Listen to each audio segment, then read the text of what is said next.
चले गए सुमन जी चले गए। आज हमारे सामने है कांग्रेस के भूतपूर्व मंत्री रहे संजीव कुमार टोनी जी। अभी हाल ही में कल ही राहुल गांधी जो कांग्रेस के लीडर हैं यहाँ पे मीसा भारती के पक्ष में कैंपेन कर गए हैं। उसके बाद संजीव कुमार टोनी जी से मेरी मुलाकात हुई। आज संजीव कुमार टोनी जी से जानना चाहते हैं, आप कांग्रेस के एक बहुत बड़े लीडर रहे, यहाँ पे मंत्री रह चुके हैं, कांग्रेस के बारे में आपसे बात करनी है कि आखिर कांग्रेस धीरे धीरे बिहार में सीमित क्यों होते जा रही है? ये बात हम आपसे करेंगे। कांग्रेस सुस्त पड़ सकता है, कमजोर नहीं होता है।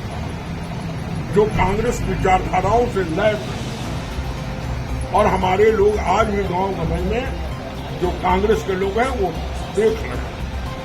जितनी छोटी छोटी पार्टियां हैं उसका विस्तार हो रहा है, लेकिन कांग्रेस का विस्तार नहीं हो पा रहा है। उसके पीछे रीजन सरकार महोदय आने वाले दिनों में आप देखेंगे कि कांग्रेस कितना ऊपर आ जाएगा। इस देश का नेतृत्व कौन कर सकता? कांग्रेस के अलावा कोई कर सकता क्या? तो फिर उनकी संख्या जो दिनों दिन है लोकसभा सीट का कमते क्यों चला जाए? अब इस बार बढ़ेगा ना।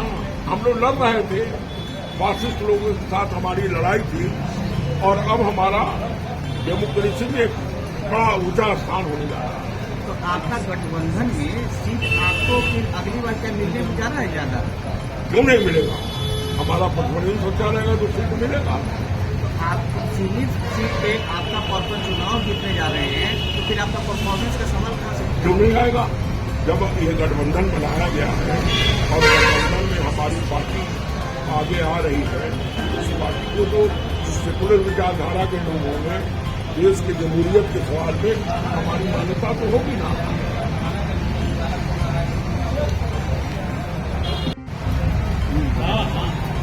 संजीव जी, अंतिम चरण का चुनाव है, यानी 7वें चरण का चुनाव है। एनडीए गठबंधन कह रही है कि 5वें चरण के बाद ही हमारा पूर्ण बहुमत आ गया और 6ठे चरण में 300 से पार हो गए। आपको ये पता है, भारतीय जनता पार्टी से और आरएसएस से हम लोग शुरू से लड़ाई लड़ते रहे हैं। ये झूठ का सच, सच का झूठ, इनके सिवा और दूसरा तो इनके पास रास्ता है। इन्होंने बरगलाने का काम किया, लगा देश गुलाम हो गया है। आज ये लड़ाई कौन लोग लड़ रहे हैं? बिहार में इस राज्य के गरीब लोग ही बड़े मुस्तैदी से लड़ाई लड़ रहे हैं और इस ताकत को, सामंती ताकत को समाप्त करने की लड़ाई हमारे गांव गंवई में रहने वाले लोग लड़ रहे हैं। और ये चुनाव नहीं, एक आंदोलन है। ये चुनाव एक साधारण होता था, हम लोग चुनाव लंबे समय से कर रहे हैं। आज 45-50 साल से सामाजिक जीवन में काम कर रहे हैं। ये चुनाव एकदम डिफरेंट है। ये बरगलाने के सिवा, गलत बात बोलने के सिवा, प्रधानमंत्री का जुमला के सिवा दूसरा इनके पास कोई काम रहा है क्या? और कौन सा काम किए वो? कहाँ बेरोजगारी दूर किए? कहाँ नौजवान के लिए क्या किए? माँ बहनों के लिए क्या सुविधाएं दिया? क्या हॉस्पिटल और क्या? आज काफी दिनों से बिहार तड़प रहा है, बिहार का पिछड़ापन है, बिहार को कोई देखने वाला नहीं है। इसलिए ये लड़ाई गांव से शुरू हुआ है। ये पत्रकार महोदय, ये लड़ाई ये शहर से नहीं है, गांव में एक बड़ा उबाल है बदलाव का। और निश्चित रूप से भारतीय जनता पार्टी की सरकार यहां समाप्त होने जा रही है और राहुल गांधी और आरजेडी और माले सीपीआई का जो हमारा संयुक्त मोर्चा है उसकी सरकार दिल्ली में बनने जा रही है। कल सम्राट चौधरी बोल रहे थे कि कांग्रेस 55 साल तक लूटते रही। कांग्रेस 55 साल तक लूटते रही, गांधी परिवार 55 साल तक कांग्रेस जो है पूरे देश को लूटते रही। तो कौन हम पर ईडी और सीबीआई लगा? ये नहीं पूछे सम्राट चौधरी से। कांग्रेस को एक संतुलन बना के, पूरे समाज को एक गुलदस्ता बना के हम चलाते थे। हम लोग के यहाँ कहाँ हमारा मंत्री पर, चाहे हमारे मुख्यमंत्री पर कहाँ कोई कार्रवाई हुआ है?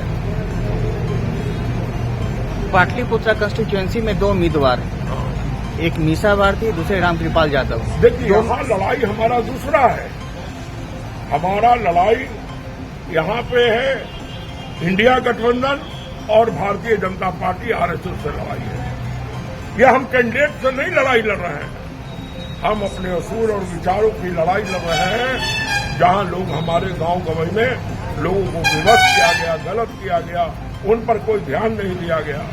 और इस राज्य के, इस देश में ST/SC का कानून बना था, वो भारतीय जनता पार्टी समाप्त कर दी। हम राष्ट्रीय आयोग बनाए थे कि जहां गांव और गवई में रहने वाले हमारे लोग थे, उनका जो परेशानी दुख को हम लोग देखते थे, उसको भी शिथिल करने का काम भारतीय जनता पार्टी ने किया है।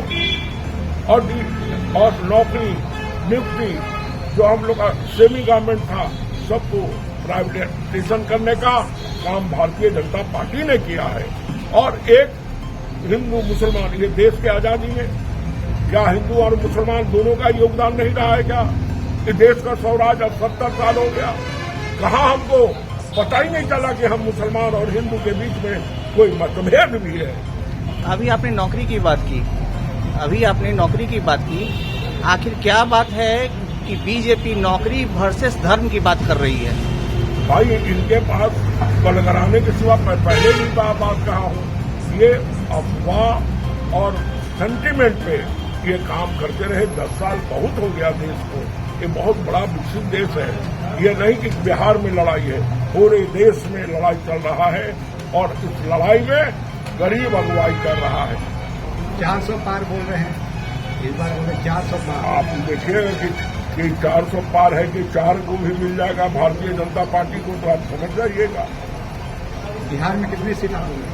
हम कम से कम यहाँ 35-36 सीट पर हम चुनाव जीतने जा रहे हैं और मुस्तैदी से चुनाव जीतने जा रहे हैं। और इंडिया गठबंधन का गवर्नमेंट बनने जा रहा है। पार्टी कितना में 2 यादों के बीच में टक्कर है। देखिए, एक बात आप ध्यान रखिए, 2 यादों का है, पर दूसरा जी पढ़े लिखे हैं, डॉक्टर हैं और सामाजिक परिवार चाहते हैं। लालू यादव जी का कम योगदान सोसाइटी में नहीं रहा है, इसको कोई भुलाया नहीं जा सकता। और उनकी लड़की है, राजसभा में है, और कोई भी ऐसा दाग उन पर नहीं लगा है। इसलिए हमारा उम्मीदवार बहुत ही अच्छा, पढ़ा लिखा और सब क्षेत्रों में उनका एक्सेप्टेंस है। जनता के बीच मिलने के बाद क्या जनता भारतीय लोगों से रूबरू हो पाएंगे कि नहीं हो पाएंगे, मिलेंगे कि नहीं? राजा की बेटी है, राम कृपाल यादव हम गरीब के बेटे हैं, हम गरीब के बीच में रहते हैं। ऐसा है, वो नहीं मिलेगा। ऐसा है, इसके बारे में क्या? ऐसा है कहना आपसे कि राजा जो होता है और राजा सामाजिक जीवन में आता है तो गरीब से अच्छा काम करता है, क्योंकि उनके बारे उनका दिल बहुत बड़ा होता है। और खास तौर पे गरीब जो लोग हैं उसके प्रति ज्यादा स्नेह रखते हैं। जितने के बाद क्या होता है कि जनता के बीच में रहेंगे? जनता के बीच में नहीं रही, कैसे जनता विश्वास कर रहा है और इसी विश्वास से उनको वोट और अपना नेता मान रहा है। राम कृपाल यादव कहते हैं कि वो जनता से नहीं मिलेगा।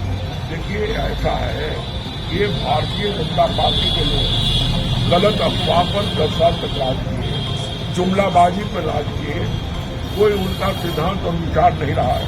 हमारे नेता तो राहुल गांधी, वो कार्यक्रम दिए हैं और उस पर विश्वास के लिए, महिलाओं के लिए, जो हमारा बच्चा लोग पढ़े लिखे हैं, नौजवान उनका पेंशन के लिए, हॉस्पिटल, बिजली और 200 बिजली हर एक परिवार को फ्री में सरकार हमारी देती है। देश में कि सिर्फ बिहार में?